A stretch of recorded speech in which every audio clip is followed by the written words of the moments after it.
इस रेस्टोरेंट में आओ तो चम्मच अपनी जेब में लाना, क्योंकि यहाँ पर चम्मच यूज करना बैन है। यहाँ मिलती है राजस्थान की ऑथेंटिक थाली और उसमें मिलता है राजस्थान का हैवी खाना, लेकिन इनका दावा है कि यहाँ का खाना 2 घंटे में एकदम पच जाता है। तो भाई मैं आ गई हूँ चेक करने के लिए कि क्या ये बात सच है। वैसे ये सच है या झूठ ये आपको वीडियो के एंड में पता चलेगा, तो वीडियो का एंड बिल्कुल भी मिस मत करना। वेलकम ड्रिंक में आता है गुलाब और केवड़े का ये पानी, जो इतना ज्यादा यम्मी था। मतलब पानी इतना अच्छा है तो खाना कितना अच्छा होगा, मैं तो यही इमेजिन कर रही हूँ। हमारी पत्तल सजना चालू हो गई है। सबसे पहले इन्होंने यहाँ पर 4 अलग अलग तरीके की चटनी दी, जिससे मुझे थोड़ा थोड़ा गुजराती थाली की याद आ गई। मीठा हमेशा आखिर में मिलता है, लेकिन भाई यहाँ पर तो मुझे पहले ही मीठा मिल गया था, बर्फी और लड्डू। फिर आई मेरी फेवरेट चीज, खाने के साथ मुझे पीने के लिए कुछ चाहिए, और यहाँ पर आ गई है मसाला छाछ। पापड़ तो आपने कई खाए होंगे, लेकिन ये कोई आम पापड़ नहीं है, ये बना है मक्के से। मुझे लग रहा है इन्होंने सारी चीजें ना हेल्दी रखी है, जिससे ये जल्दी डाइजेस्ट हो जाए और इनका जो क्लेम है वो भी सच निकल जाए। लेकिन नेक्स्ट चीज ऐसी आ गई जिससे मुझे लगा यार ये कैसे हो सकता है। ये हैं दाल के पकौड़े,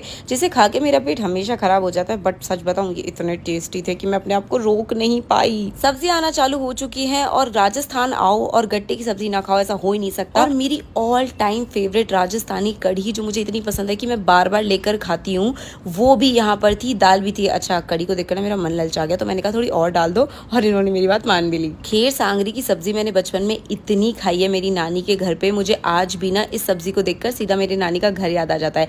राजस्थान वाले तो समझ गए होंगे कि सब्जी क्या है, पर जिन्हें नहीं पता, guys I am telling you, एक बार तो आपको इसको ट्राई देना चाहिए, मजा आ जाता है खाने। मालपुए जैसे दिखने वाली लेकिन मैदा की जगह आटे से बनी हुई ये पूड़ी, हाँ जी आपने सही समझा, ये पूड़ी मेरी थाली में आ चुकी है। अब इन्होंने ना हमें खाने से बिल्कुल रोक दिया और बोला कि जैसा मैं कहूँ वैसे खाओ। तो इन्होंने कहा कि आप इस पूड़ी को हर एक चीज में अलग अलग डुबाइए और खाइए, और उसके बाद आपको उसका टेस्ट पता चलेगा। धीरे धीरे करके हमारी ये जो थाली है ना, ये बढ़ती जा रही थी। एक बार आप भी देखो, इतनी बड़ी ये थाल कैसे खाई जाएगी। पर मैंने थोड़ी हिम्मत रखी और मैंने कहा चलो सबसे पहले अपनी फेवरेट चीज पीते हैं। और यहाँ पर ना आपको चम्मच नहीं मिलती, आपको यहाँ पर अपने हाथ से ही खाना पड़ेगा। चम्मच इस रेस्टोरेंट में बैन है। अब आ जाते हैं हम गेहूं की रोटी, नहीं रोटी नहीं, सब्जी पर, जिसे 5 घंटे तक पकाया जाता है। और इसको खाने के बाद पता है ये कैसी लगती है, बिल्कुल जैसे सोया चाप होता है। बड़ी ही टेस्टी थी। मैंने इतनी बाटी खाई है, कभी ऐसी दिखने वाली बाटी नहीं खाई। मुझे तो समझ नहीं आ रहा था कि यहाँ पर क्या हो रहा है, पर इन्होंने मुझे कहा कि आप इसे चूरो, और धीरे धीरे करके इन्होंने उसमें इतना घी डाल दिया, बाप रे, मुझे लग नहीं रहा ये 2 घंटे में पचने वाला है खाना।